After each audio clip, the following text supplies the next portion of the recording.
¿De dónde salió usted? Para toda esa gente que no sabe. Oye, de Puerto Rico, todo lo que me quieren, yo soy. Yo no siento que yo soy de ningún lado en específico, yo me siento orgulloso de ser de esta isla. Lo importante es que el pueblo está con usted o yo. Esa es la mejor decisión. No es dinero, ni la exposición, ni la fama. Esa es parte de la cosa.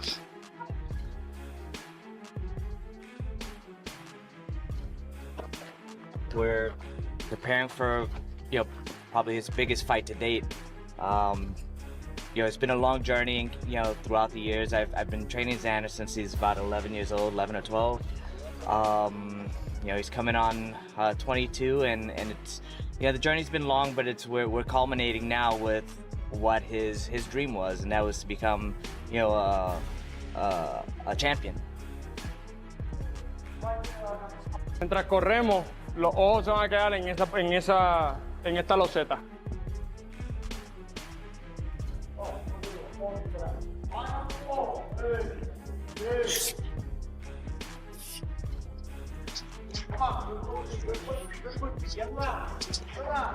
Son ejercicios que son fáciles al ojo, pero cuando lo empiezas a hacer y empiezas a practicarlo, pues son un poco más complicados. Tienes que concentrarte más, no simplemente en hacer el movimiento, pero mentalmente, físicamente, estar atento a lo que tienes que hacer. Good, Xander. Hi. Hip tall, hip tall. How you hip tall. doing? Accelerate that elbow to the floor. Come on. Drive that elbow down. Big reach. Good lad. Pause at the top. Nice. Two more. Come on. Good lad. Own it now. Own it. So as you can see, we've got a superset here, both primarily targeting backside of that shoulder girdle. So for someone like Xander, that just for training and his sport, he spends so much time in this kind of forward-leaning posture. Sometimes in the gym, it's not necessarily about developing the strength, but ensuring that we maintain overall balance just for integrity of the joints and health long term. So we've got a superset here, as you can see, isometric rows, phenomenal just for setting and restoring that position. Xander Zayas is now fully locked into what many people inside boxing believe is the toughest and most important training camp of his career so far.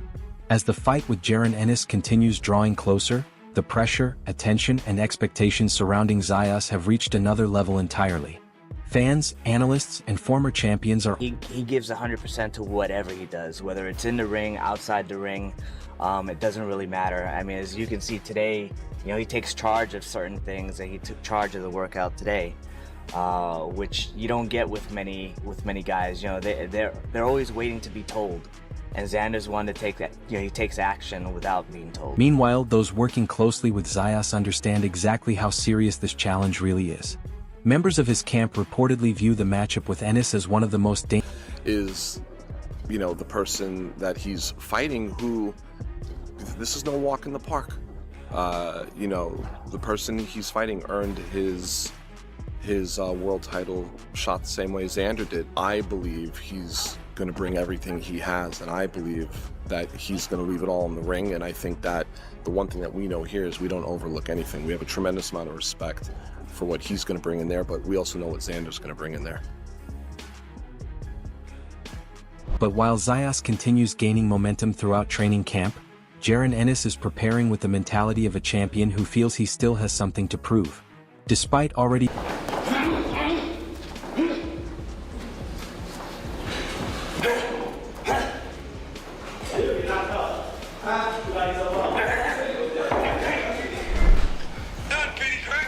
What do you want to do today?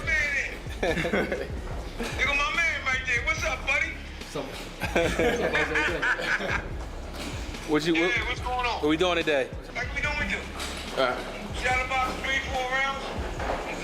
Hit the bag and reflex back. Speed back, reflex back. Alright, so total 10 or 12. Don't you still doing 4 minutes a round? Yeah, you good. Oh, all right, yeah. Look who came out here.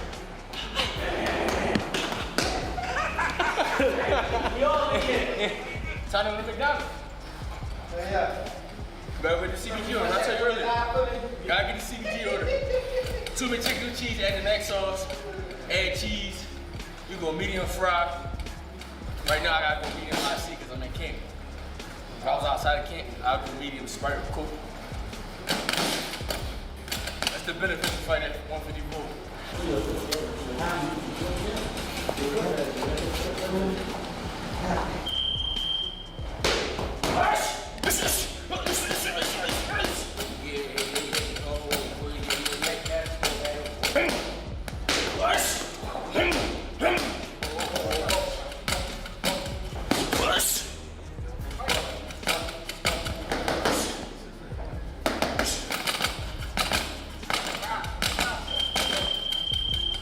Feeling, man, that people come out and showing love to my son. That's a great opportunity, man, and it's great for the city of Philadelphia. You know, Boots gonna really be a household name, even though people know him now, but he's gonna be bigger than life. I just want to get back in the ring, get back active. I fight anybody, I don't care who it is. At the same time, there are people close to Ennis who believe he has occasionally drifted away from some of the fundamentals that originally made him such a complete fighter. Boots Ennis has openly suggested got in the habit of, you know what I mean, knocking everybody out.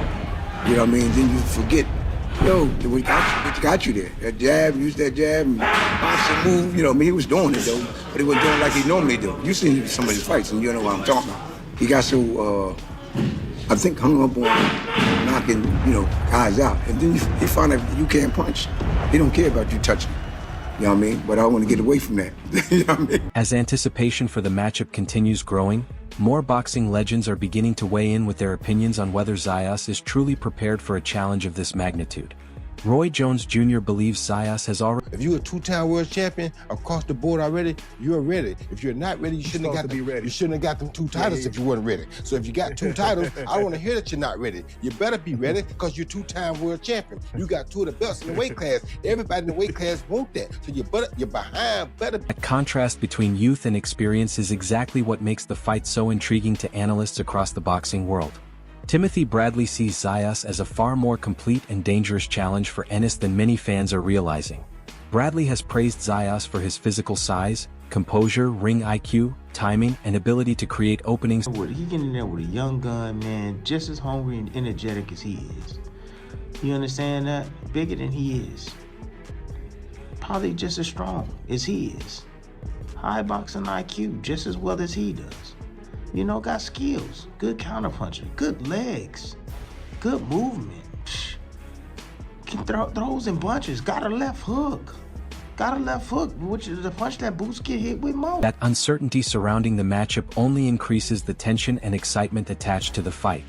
Bradley completely rejects the idea that this will be an easy or one-sided night for Ennis. While he admits there are still legitimate questions regarding Zayas' power and overall experience at the elite level, he continues viewing the No damn walking apart. Ain't no foregone conclusion Boots gonna knock out Xander. Yeah, I can see it both ways. I know Xander ain't got no pop like that, but man, this is a hell of a matchup. That's what I'm gonna tell y'all. This is a hell of a matchup right here. And this is gonna answer a lot of questions that I have for both of these dudes. The discussion surrounding the fight then begins shifting toward how dramatically Xander Zayas has evolved over the last few years.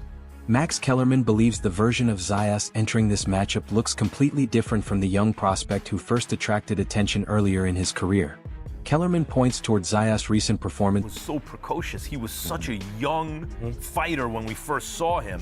And you don't have your man bones yet as a boxer. Now he's into his 20s.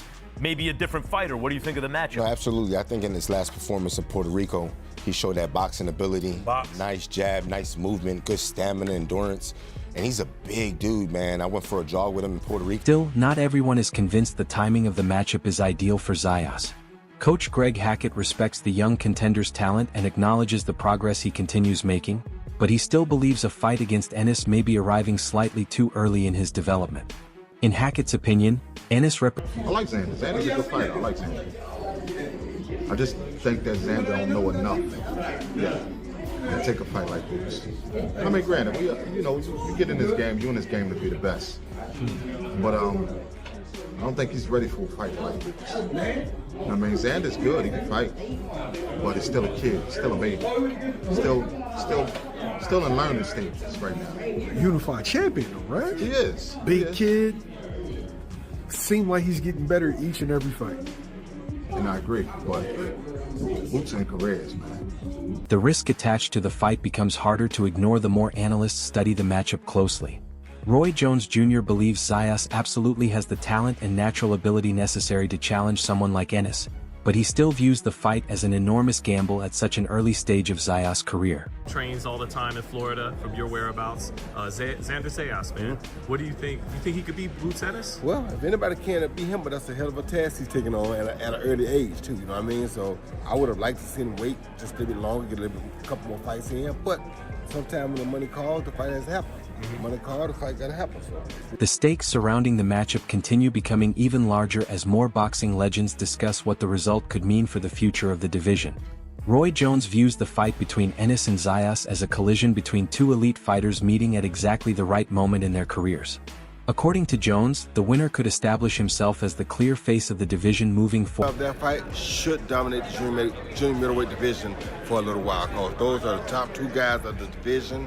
They're meeting at a great time, and whoever wins this fight should be the supreme 154-pounder right now. Is this a fight that you dare to say is a 50-50 fight? Yeah, it gives a 50-50 fight. I give it more, it's 50-50 in a sense, but because of the experience, you can go 60-40. 60 with Boots, 40 with Xander, but it kind of is a... Paulie Malignaggi also believes the matchup represents one of the boldest moves of Zayas' career. Malignaggi respects Zayas for embracing such a major challenge without hesitation, especially during a time when many... Xander will fight anybody. He's that kind of fighter. Super marketable fighter, so that's why I was surprised that they're taking this chance with him a little early. If he wins, he's a megastar. Ennis is one of the best fighters in the sport today. This is a fight I think both of them need, but I think Ennis needed it more because Ennis is a little older. With Zayas, you had time to wait on this kind of risk. So credit to both guys for making it, credit to the zone for making it, for getting all these promoters together and making these big fights. And that is where the debate surrounding the matchup becomes even more interesting.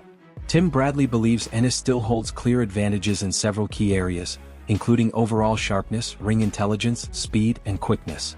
In Bradley... Last one, Zayas Boots. I got Boots. Yeah, I got Boots. I think he's too skillful. IQ level, how quick he is. I think his level's above. Terence Crawford has also shared his thoughts on the matchup, viewing the fight against Ennis as an enormous challenge for Zayas at this stage of his development. Even so, Crawford respects the confidence and ambition required to accept such a dangerous opportunity. Crawford believes Zayas possesses the mentality... It's a tough fight, you know, especially for Xander at this point in his career, but it shows his heart and his confidence, you know, that he has in himself.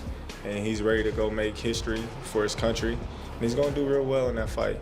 You know, I just think, you know, right now, you know, it's a little bit too early for him. When he's in the middle, so when he's on the center line, he might throw punches, but there's no power behind him. And if he's sitting on his right hand, same thing. He throws punches, quick shots, but those aren't the really dangerous shots. When he's trying to exchange and he wants to hurt you, you'll see his head go off center to the left over and over again. So he peaks, sort of like, I remember Salvador Sanchez used to hit you with those Jones, but then he'll peek over. So he'll peek over, throw a quick right hand, or he'll peek over, and if you freeze, or if he catch the right look that he's looking for, he's shooting a left hook or left hand to the body or left hand to the head, almost every time. You know what I mean? And he throws with weight and with power. That's what he does to try to hurt his opponents, right? But that gets him caught because that's his rhythm. Every time he was there against Sparmer was hitting him with short right hands and was just timing his move. Like whenever he would peek over here, that short right hand was coming almost every time, and Sparmer was catching him right on the chin with those. And then when he's pulling back out of that, he's catching him with hooks. Expecting Boots to dominate, and I think that's a good thing for Xander. The expectations are there for Boots to dominate. So therefore, if Boots go in there and look bad, and even try to win, the talks are gonna be, is Boots, you know what I'm saying? Is he Superman? Is he really what he thought he was? And, you know what I'm saying? Then the whole shit had changed. You feel what I'm saying?